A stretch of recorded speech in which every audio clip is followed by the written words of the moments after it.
What do I mean by this? Well, Breath of the Wild was one of the first games to release on the Switch. It was one of the day ones. In other words, it was a launch title. Of course, because of this, some who weren't even Zelda fans at the time, were exposed to the game. Aside from, 1-2 Switch, it was the only game to really play for those who wanted the Switch as soon as possible and wanted to use it as soon as possible. I was one of those people. I wanted to play my new console having never been a Zelda fan. So, I gave Zelda a chance, and boy did it do a number on me. Now, before I explain my initial experience with Breath of the Wild, I want to plant a seed in your head. Think about Metroid Prime 4. Think about what we've seen from it so far in the most recent Nintendo Direct. Don't worry, I will go over it, but for now I want you to keep it in mind and prepare to make comparisons. Prepare to think about how my gradual exposure to Zelda with Breath of the Wild might be parallel to a future Metroid fan's gradual exposure to Metroid with Prime 4. Because before Breath of the Wild, I didn't care much for Zelda. But afterward, the game became my favorite game of all time. Not even overruled by Tears of the Kingdom. And now, I'm a diehard Zelda fan. Okay, can you picture Metroid Prime 4 in your head? Ready? When I first started playing Breath of the Wild, I had no idea what I was doing. I was wandering around on the Great Plateau, not exactly knowing how revolutionary the game I was playing was. I took every step I needed to and made it to the first Sheikah Tower. The towers grew from the ground, and I got a map. When I made my way down to the bottom of the tower, I was told to make my way to this little stone hut nearby. After going down a very long elevator, I made my way through puzzles related to this new magnet power I obtained. I was given a weird orb, and then I was told to make my way back to the tower. Begrudgingly, I climbed the tower, missing the piece of text that said I could just teleport, and the old man told me to mark the shrines. I knew I got this telescope thing on my brand new iPad, but I just couldn't figure out what it was meant for. I talked to the old man again, thinking I skipped something important, but he didn't give me any good information, so I shut off the console. The next day, I booted the game up again, and found out that I was supposed to ping locations by pressing A while using the telescope on the glowing rocks scattered throughout the plateau, so, I felt pretty stupid after that. And then I went off on the quest to get the 3 remaining shrines. I decided to begin with the closest location, the remote bomb shrine.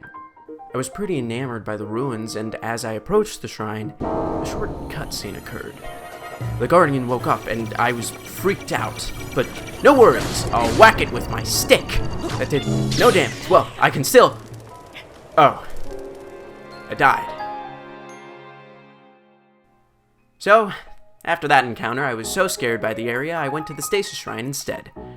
After I figured out that I could chop down a tree and create a path for myself, I struggled to climb up the wall.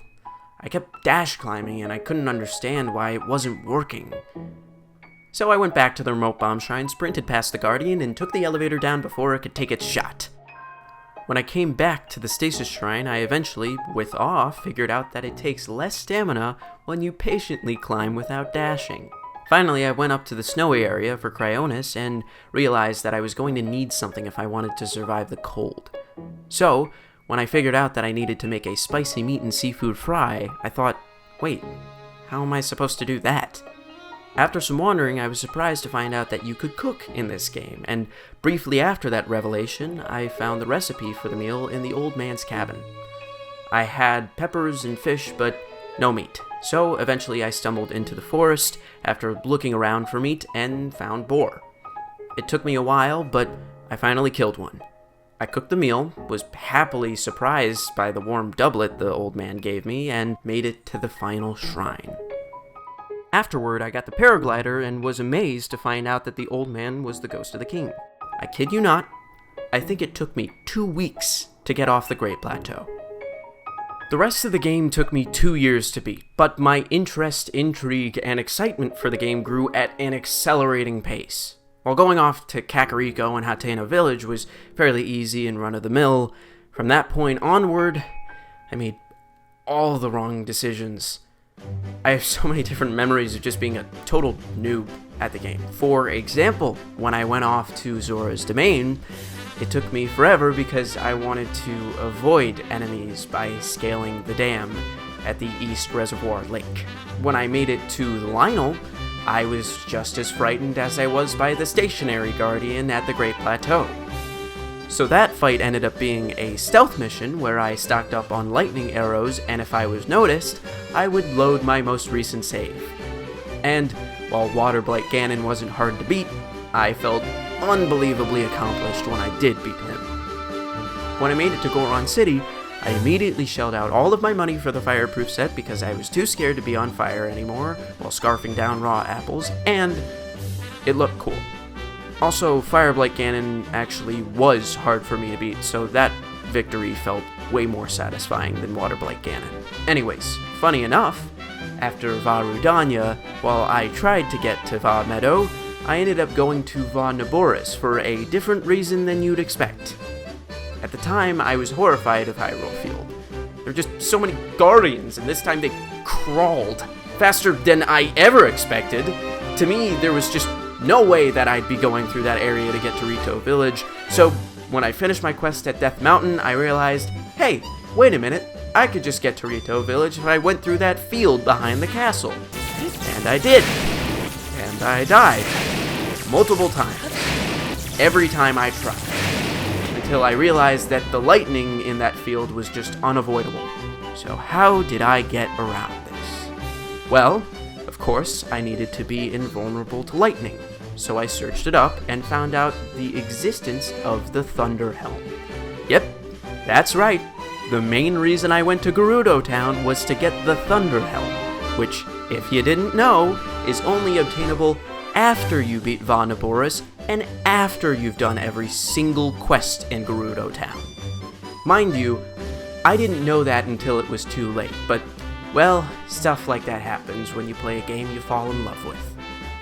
Anyway, I restored Va Naboris and freaked out when I finally beat Thunderblight Ganon. After that, I finished all the quests in Gerudo Town, did the final quest for the Thunder Helm, and went on my merry way.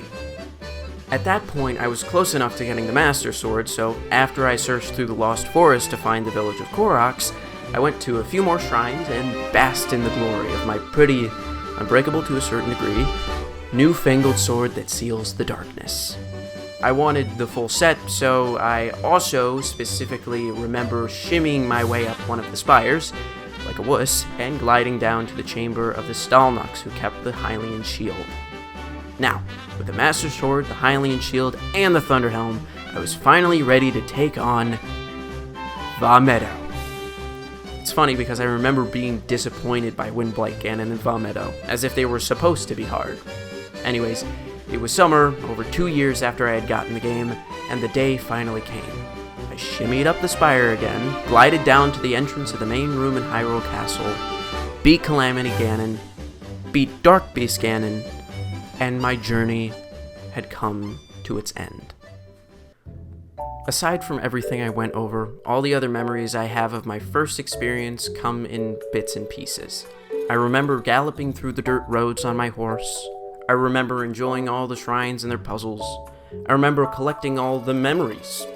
I remember looking at ruins and thinking, there were people who used to live here.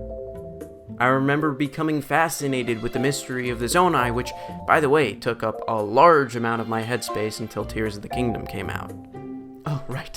I also remember exploring the map on foot until I realized I could teleport about 3/4 of the way through the game. Okay. Maybe I explained a bit too much about my initial experiences with Breath of the Wild, but I feel that I can now thoroughly share my thoughts about how Metroid Prime 4 will be able to create an experience just as engaging as Breath of the Wild was. Let me remind you, that journey I just went over turned me into a die-hard Zelda fan. After I finished Breath of the Wild, it took me years, but I ended up going back to play and beat every single 3D Zelda, and even a couple 2D Zeldas. I think Metroid Prime 4 could be a game capable of doing that. Introducing a whole lot of people to the series and creating die-hard fans, some of which would go back and play every Metroid Prime, plus every, if not some, 2D Metroid. And while I know that it's not confirmed that Metroid Prime 4 will release on the successor to the Switch, I have a huge feeling that it's going to be a cross-gen launch title.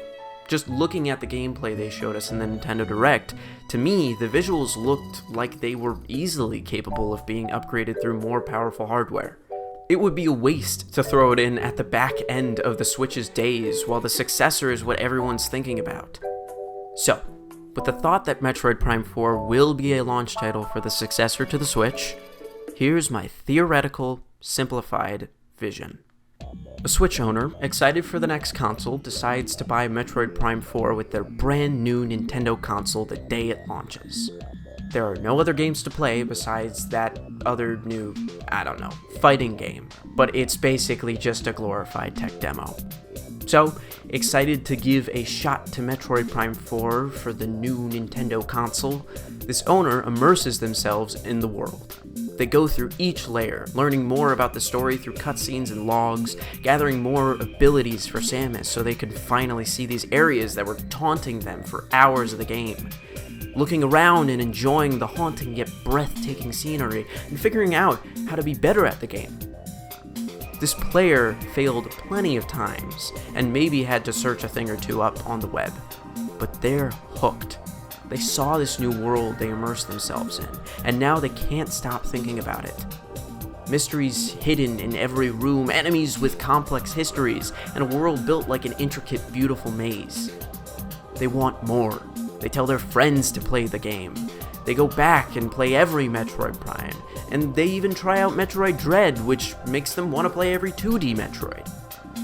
This person may have loved Metroidvanias, or FPS dungeon crawlers, or maybe this person just didn't know they loved these games. But they took their time, and Metroid Prime 4 Beyond became one of their favorite games, if not their favorite game of all time. Do you see what I see? Can you see how my experience with Breath of the Wild might lead me to believe that people will have a similar experience with Metroid Prime 4? I've beaten Dread and Prime, so while I'm yet to be a diehard fan of Metroid, I'm still fairly eager to play more. Nonetheless, I'm certain that there are others who would be way more susceptible to the series than me. And maybe Prime 4 will be so much more than previous entries. It might just be the game that'll even push me into the fandom. Point is, I've got a pretty big feeling that if Nintendo launched their new console with this exciting, new, modern Metroid Prime at the forefront, the population of the fandom would skyrocket. And that's what I think is going to happen. Need I remind you, Metroid and the character of Samus is iconic. I just don't see Nintendo throwing in Metroid Prime 4, a game some have waited, oh my god, 17 years to come out. 17 years! And they had to wait 8 years since it was first revealed. I've complained how I had to wait 4 years for Tears of the Kingdom. Metroid fans had to wait twice that long. God, I'm sorry, Metroid fans. But I'm getting off track. I think Nintendo owes it to Metroid fans to make Prime 4 a cross-gen launch title for the successor to the Switch. I mean, Breath of the Wild was a cross-gen launch title for the Switch, and while it was revolutionary and heavily deviated from the norm of previous Zelda games, it was still Zelda, and at this point it sold over 33 million copies. The highest selling Zelda game before that, which was on the Wii, was Twilight Princess, a game that has sold about 8.7 million copies, and was also cross-gen. We're in a generation where the majority of the Switch's user base actually get and play games on the Switch. When I grew up, a Nintendo console was known as the kids' console, the console where only casual gamers went to play. But the Switch got Nintendo out of that label. Nintendo is now just as respected as Sony and Microsoft. Scratch that, they're respected more. So many more people have a Switch than a PlayStation or Xbox nowadays.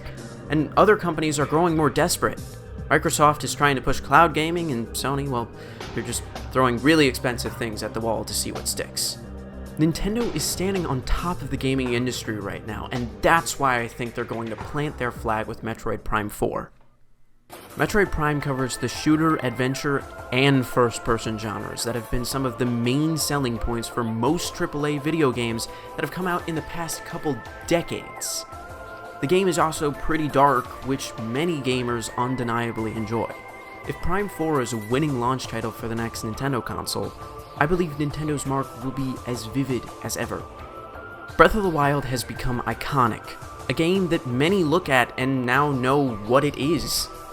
People were introduced to it, I was introduced to it, and the Zelda fandom grew immensely. There are others out there who could absolutely be captivated by a game like Metroid Prime, and I thoroughly believe that Nintendo will captivate them with Metroid Prime 4. It's only a matter of time until the next system comes out. Before I go, I just want to say thank you so much for watching this video. I had a lot to share and get off my chest, so knowing you listen brings a smile to my face. If I'm being honest, I don't know if Nintendo will be as smart as I think they are. They make very unique decisions, I'll just say that. Also, thank you to my new subscribers and those who watched my last video. I was very happy to see some engagement, and that gave me the drive and determination to make this video, which I apologize for taking so long to make. Lastly, you know the gist. I will always immensely appreciate more engagement, so please like, comment, and subscribe. I'd love to hear your thoughts down in the comments below. Thank you again, and see ya!